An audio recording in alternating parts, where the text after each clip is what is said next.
Ayan na, pumatak na po yung napakalakas na ulan ngayon dito. Ayan o, kita nyo sa himpapawid.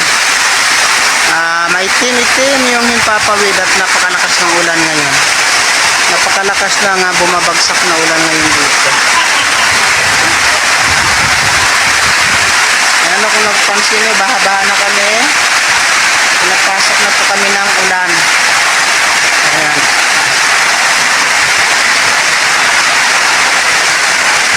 Malakas ang ulan. Ako, kumikidlat pa.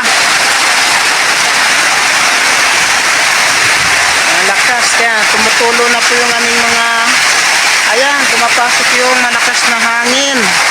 Atras tayo.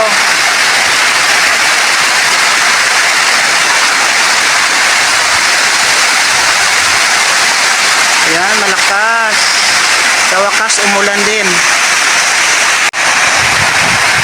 Sa wakas, umulan din ng malakas kapalit ng napakainit na panahon. Kaya lang, pinasok na po kami ng ulan dito. Ayan o, basang-basa na yung aming mga naming mga kagamitan.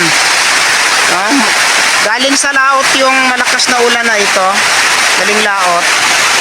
Habagat ba ang tawag doon? Parang habagat. Ayan. Pinapasok na kami ng ulan.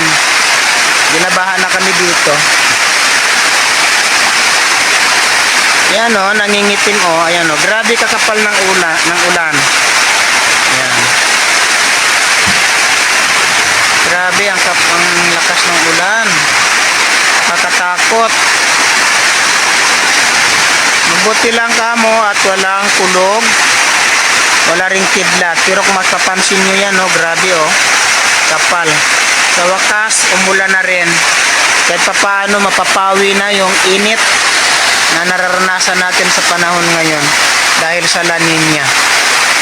So, ito na yung sinasabi siguro nila na after ng La Nina ay El Nino. El Nino ay La Nina na naman.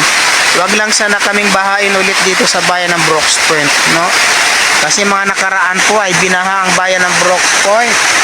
Sobrang lalim ng baha ng mga nakaraang taon. Lakas.